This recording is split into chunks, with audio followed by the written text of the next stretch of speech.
Olá pessoal, seja bem-vindo ao canal. Meu nome é Henrique e hoje eu vou mostrar para vocês a coleção Uma História da Filosofia, juntamente com o novo lançamento desta coleção, que é o último, né, o volume 4 desta coleção Uma História da Filosofia, escrita, né, planejada e escrita pelo padre jesuíta Frederick Copleston, né, nasceu no século XX, né, já falecido, mas que decidiu escrever essa história da filosofia por conta de um outro filósofo, um outro historiador da filosofia chamado Bernard Russell, né, seu compatriota também em inglês, que escreveu uma história da filosofia deixando um pouco de lado, ou quando abordada, a história do movimento da escolástica, deixando um pouco a se desejar. Então, ele decidiu escrever essa sua obra, essa coleção, originalmente publicada em 9 volumes, mas que aqui no Brasil a Vida Editorial acabou lançando em 4 volumes, compilando alguns livros, né, uns dois livros em um volume só. Né. O primeiro volume dessa coleção saiu no ano de 2021. Esse aqui que eu já estou lendo, né, também nas marcações, Uma História da Filosofia da Grécia, Roma Antiga, a Filosofia Medieval. Né, saiu em 2021. O segundo volume já saiu no ano de 2022, que é Uma História da Filosofia do Renascimento, né, a Hume. Todos são assim, né, bem caprichados de páginas. O terceiro volume saiu também no ano passado, mas para o final do ano passado, no segundo semestre, né, do Iluminismo francês a Nietzsche. Terceiro volume desta coleção da história da filosofia. E por último, o quarto volume e uma recente lançamento da editora Vida Editorial, que é do utilitarismo a Sartre, né, abordando mais a filosofia contemporânea. Então vai ficar assim, o primeiro volume vai abordar a filosofia antiga, né, e a filosofia medieval, os gregos, os pré-socráticos, os sofistas, né, Sócrates, Platão, Aristóteles, a escola de Atenas, e depois de Aristóteles, né, o epicurismo, etc. No segundo volume vai pegar mais o período pós-Idade Média, assim, mais moderno da filosofia, né, que é do Renascimento. Este aqui, ó. Depois vai ser uma coisa mais contemporânea, mais moderna e contemporânea. Por exemplo, do Iluminismo a Nietzsche, né, período mais moderno da filosofia, e o último mais contemporâneo, que é da filosofia utilitarista, ao filósofo Sartre. Este aqui foi lançado, se eu não me engano, foi semana passada ou semana retrasada. Eu não estou recordando muito bem, mas saiu há pouco tempo, para fechar esta coleção aqui. Todos os volumes são acompanhados de índice remissivo, né, e de uma extensa bibliografia, né, porque são, acho que se não me engano, só o volume 1 e o volume 2 tem mais de 1000 páginas cada um. Né? Os outros dois últimos chegam a perto de 900 páginas, mais ou menos 800 páginas. Mas é considerada como uma das melhores histórias da filosofia, né, escritas no idioma inglês, e que foi traduzida aqui para o Brasil de maneira inédita pela Vida Editorial. Qual foi o objetivo do Frederick Copleston ao escrever essa história da filosofia? Em primeiro lugar, dar uma resposta, que nem eu falei, ao Russell, que escreveu a sua história da filosofia, deixando um pouco de lado a escolástica, né? E quando abordava alguma coisa da escolástica, tentava desmerecê-la, né, no seu papel da história da filosofia, a sua importância, de uma maneira bem parcial mesmo, porque eu não sei se vocês sabem, o Russell era um pouco um pouco não, né? Ele era preconceituoso contra a fé cristã, principalmente contra a Igreja Católica. Então a escolástica para ele era uma coisa assim meio a se deixar de lado, meio a não se importar com a sua importância. Então, o primeiro de tudo foi responder, né, ao Russell sobre a sua história da filosofia. O segundo objetivo principal do Copleston na sua obra, ao escrever sua obra, foi mostrar aos iniciantes do caminhar filosófico, né, a sua importância, né, trazer para dentro para dentro do conhecimento filosófico uma maneira mais simples de passar os vários pensamentos dos filósofos, o que cada corrente defendia e não defendia.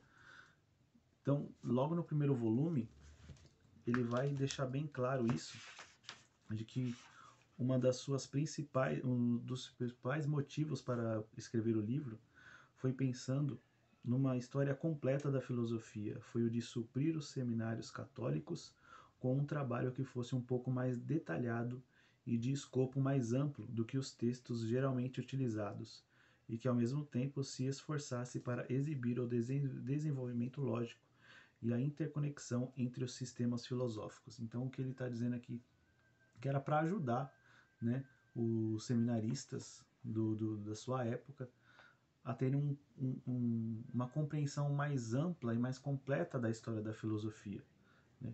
No entanto, mesmo assim, o seu, o seu pensamento estava voltado justamente para aqueles que estavam iniciando o seu caminhar na trajetória do aprendizado da filosofia. Então, a linguagem que ele escreve, os 4 volumes, né, um modo bem fácil, uma linguagem bem fácil para se entender o que cada pensador queria dizer, o que cada corrente filosófica queria dizer, entendeu?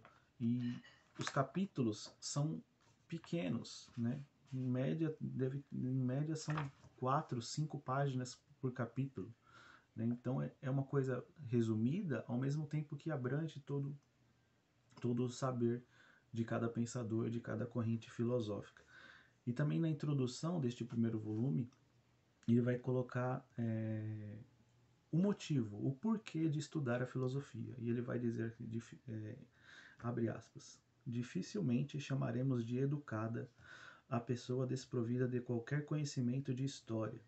Todos concordamos que um homem deve conhecer algo da história do seu país, o seu desenvolvimento político, social e econômico, suas realizações literárias e artísticas, de preferência ainda no panorama mais amplo da história europeia e, em certa medida, mundial.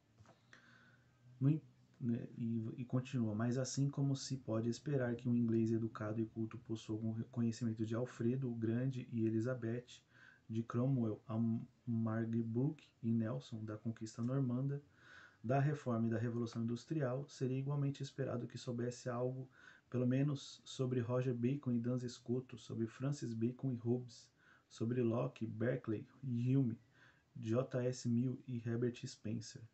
Mas ainda se é esperado que um homem culto não seja inteiramente ignorante da Grécia e de Roma, se ele ficaria envergonhado de ter de se confessar que nunca ouviu falar de Sófocles ou Virgílio, nem tampouco sabia nada sobre as origens da cultura europeia. De igual modo, se esperaria que soubesse algo sobre Platão e Aristóteles, 2 dos maiores pensadores que o mundo conheceu, 2 homens que estão no topo da filosofia europeia. Então, o Copleston já deixa bem claro aqui a importância de estudar não só a história da filosofia, mas a história como um todo, né? Mesmo que você não seja um inglês, né, como ele cita aqui, mas um brasileiro, é necessário você estudar a história da filosofia, porque nós, né, brasileiros, somos herdeiros dessa cultura ocidental que começou na Grécia, né, que se desenvolveu na Europa durante a Idade Média, que veio, né, todo o seu legado para nós aqui no Brasil do século XXI. Então, ele vai deixar muito claro que a importância de estudar filosofia, né, e vale muito a pena adquirir todos esses volumes aqui, os 4 volumes de uma história da filosofia. Eu vou mostrar eles aqui, ó.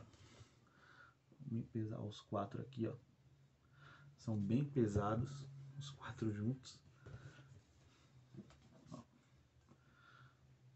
Primeiro aqui, ó. Segundo, terceiro e o último a ser publicado pela editora Vídeo Editorial. Vale muito a pena ter esta coleção para você aprender sobre a história da filosofia, e juntamente com a história da filosofia, nesta coleção você aprende um pouco da história do mundo, porque a filosofia, vamos levar em conta que Sócrates nasceu 300, 400 anos antes de Cristo. Então, desse tempo para cá, toda a história que nós conhecemos, né, tudo que nós aprendemos na escola, na universidade, aconteceu durante este período, né, de 300, 400 anos atrás até hoje. Então você aprende um pouco da história do pensamento do mundo nesta coleção aqui do Frederick Copleston. Vale muito a pena, eu indico a todos vocês que adquirem esta obra, adquirem esta coleção, tá ok? Vale muito a pena. Não deixe de se inscrever no canal, ativem o sininho aí para vocês receberem todas as notificações de quando houver vídeos, né? Vamos retomar agora com mais frequência os vídeos no canal.